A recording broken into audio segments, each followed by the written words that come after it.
And today we are going to have a discussion, a whole group discussion, and the focus is to have us be prepared for the writing task that we're going to do a little bit later today. And there are 3 different parts to the writing task. The first one is finding parallels, so similarities between the Sneetches and the apartheid laws. And then the other one is, the other topic is looking at Dr. Seuss's or Theodore Dreiser's thoughts on basically racism, on segregation and discrimination. And then the last part is the Sneetches relevant today? So is it still important today, or have we kind of moved beyond these segregated and discriminated institutions? And so those are the 3 main categories that we'll be focusing on during this discussion. And it's okay, they all are fairly similar in a lot of ways, and so I think that we might bounce across those 3 topics, but we'll always try to focus on those. All right.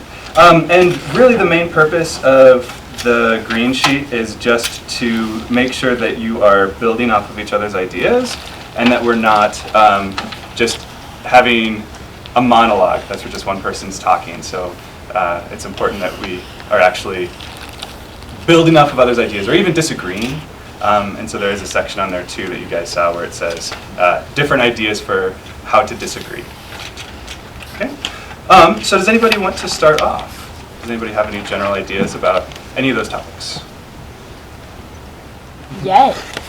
Okay, so I think that the Sneetches still kind of is relevant today in many ways, but one of them that is just kind of with white people too, because people think, oh, they've had nothing happen to them, kind of like Miss Nunn, with the swastika on her driveway and the person following her, and then me, my family's history goes back to the potato famine. I bet Max and Malachi and Milena have some stories to tell too from their culture. So when some people think oh my god, they were never discriminated against, she's just some stupid white girl. Well, even today, still different races are being forgotten or treated terribly. Although I have to say, white races were never treated as bad as some other races. Yes, I completely agree with that one. That's for sure. It's just lots of people say, oh, whites never get discriminated against. They do, But just not as bad as other races. Yeah. And then adding off of what Callie said, even if it wasn't completely, it still teaches you about what happens in, I guess, a funner way. Yeah. And I agree with Callie that the Sneetches is still relevant today. And there's actually a lot of racism going on right now. Mm-hmm. Yeah, I'd Can you say expand maybe on that? even more so. Donald Trump is anti-Muslim. And yeah. It's Okay. shrinking monuments. So, And then there's shrinking. so I will Navajo step in as sacred- facilitator. Let's try to move away from specific current leaders. So, but what we can do is we can discuss some of the ideas that are popping up. So we have the Me Too movement and Black Lives Matter movement. So I think that's what you're saying, is that it's still in the news today and it's still a problem today. Good. And Henry, what were you going to say? maybe even more so than back then. I mean, How? there's not segregation like there was back then, but now more there are just still a ton of people doing it. I disagree with that Yes. because, in the 60s and stuff, that was pretty bad racism. Yeah. Really bad. I know.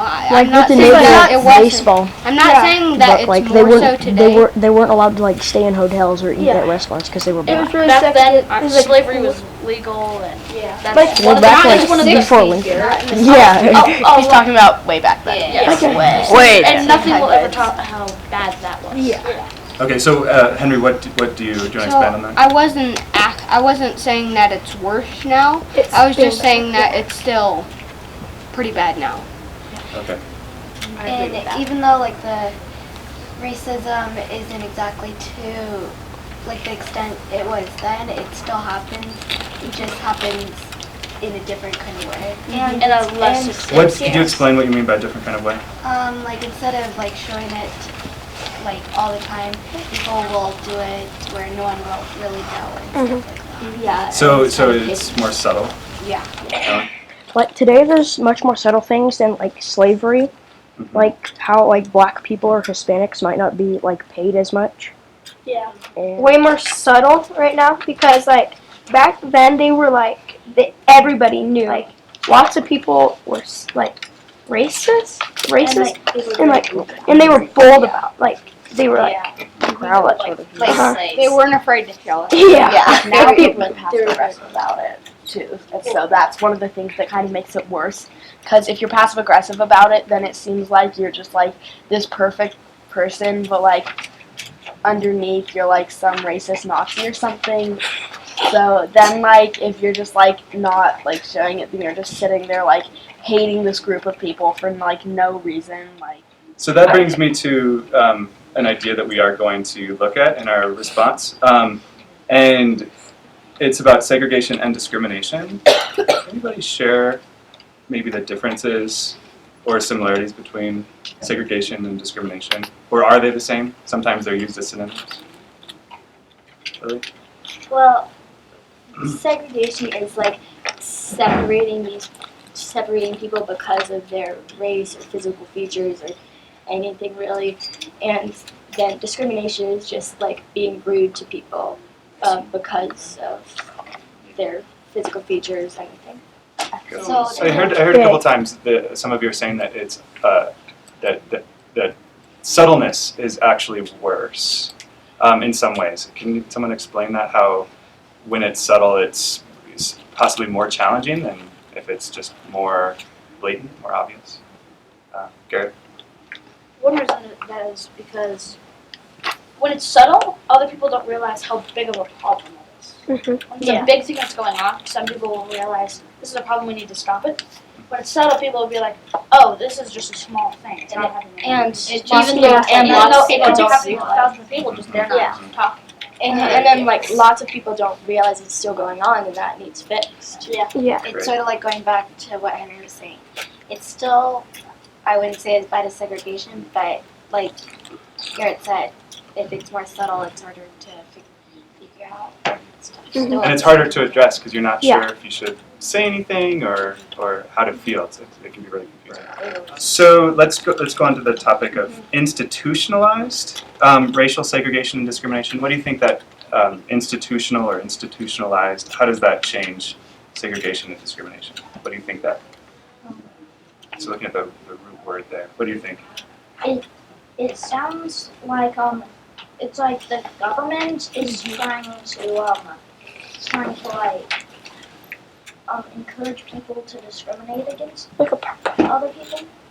Like what? apartheid. Yeah, exactly. Yeah. Andrew, yeah, very good. Okay, so let's move on to focusing on the texts. So let's spend a moment and talk about the parallels. So parallels, like I think parallel lines. So you have the Sneetches, and then you also have these apartheid laws. And how are they similar? And we're going to find those connections. So I feel like the Sneetches is different from the apartheid laws in a way that the Sneetches isn't so severe. It's just like it reminds me more of like the Jim Crow laws than the apartheid laws. like Can someone expand on that? How's it more like? It's it's not as severe as the apartheid laws. Like it's not Apartheid's- indirectly. It's go to jail for life for doing like yeah, one little very- thing. Yeah, for literally doing versus- nothing. Normally it's not, oh, blacks get this half and whites get this half. Normally it's like blacks get this little part and whites get the rest of the city. Yeah. That's a very good point. Well, Yeah, so if we look at the that- fourth, I believe it's the fourth stanza, about halfway down. They left them out cold in the dark of the beaches. They kept them away, never let them come near. And that's how they treated them year after year. So that would be really good evidence to support the connection to the apartheid laws. Can someone find maybe text evidence in the apartheid laws that would go along with that section? 1970, Bantu Homeland Citizen. new black South African citizenship and required all black people to become citizens of the homeland, estimated for his or her ethnic group. And can you explain how that connects? It means that they can't live in a big city. They have to live in the small area that their race lives in. Another act is the first page, 1951 Act number 68, the Anti-Authorities Act. This created black homelands, regional authorities, and abolished the Native Representative Council. So it says like blacks have to live on the homelands, and that's like where they created. That's the creation story of the homelands. It's like the reservations. While we're on the topic of apartheid laws, I'm just gonna point out that a few of them Were actually that. are like you don't have a trial, so the police officer could just make it up. The last sentence is it'll also allow permanent imprisonment without trial to anyone who violated his laws. That's 1951 Act number 52. Gave the Minister of National Affairs the ability to displace blacks from public and privately owned land. That fits because right there it's saying, we're deciding not to let you near the fire or near the living area. We're gonna put you over here at the dark place. Right. What I really like there is how you directly connected the two. And so when you're doing your paragraph, you want to make sure that you expand on that thinking and explain how those two connect. So you gave two brilliant examples that really show that commonality. In 1953 Iowa Act number 13, it says that an African boy aged 16 could pretty much, if he dropped out of school and lives with his parents, And he doesn't could be have a job. Yeah, he could be arrested for just being lazy. And I He guess the question chooses to be is he really, Yeah. do you think the boy would really be the lazy? downfall of society. Yeah, and That's it would be little really hard for an African American 16-year-old to get a job in that time. Yeah. Most places would say, you're not you're too making old it- and you're black, I'm not going to give you a job here. So that's basically Too saying, old. you weren't given a Too job young. because our job system isn't, Is it fair? Guess what? Sorry, we're going to put you in president. Oh, Yeah. and then if that was me, I'd say, sorry that you didn't give me a job. And then Oh. you get put in prison. Yeah. Is Yeah, you're you punishing you for not having a job that you could never get. Exactly. Yes. Yeah. What's that called? Irony? Close to that. It starts with a P.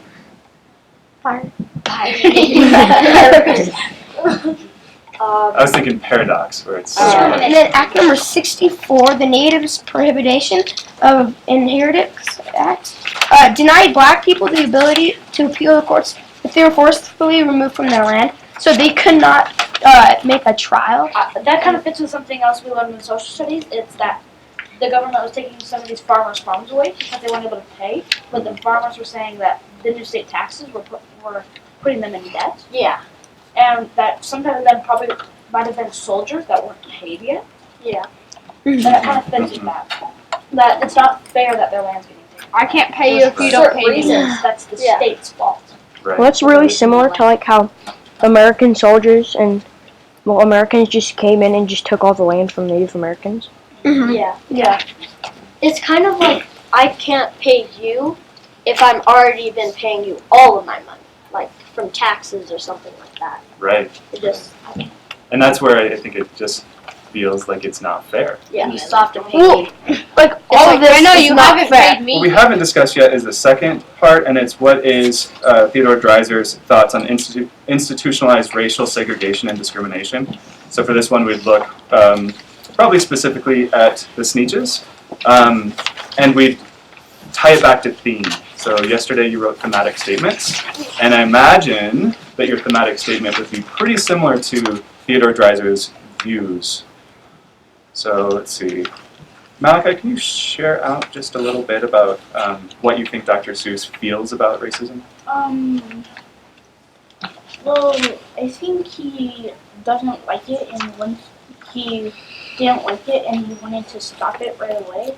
So he wrote Sneetches to help with that, and trying to convince to kids that they need to help try and stop it when they get older.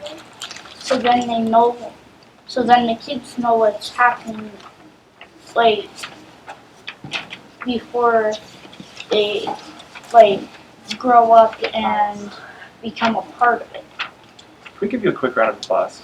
That was brilliant out there.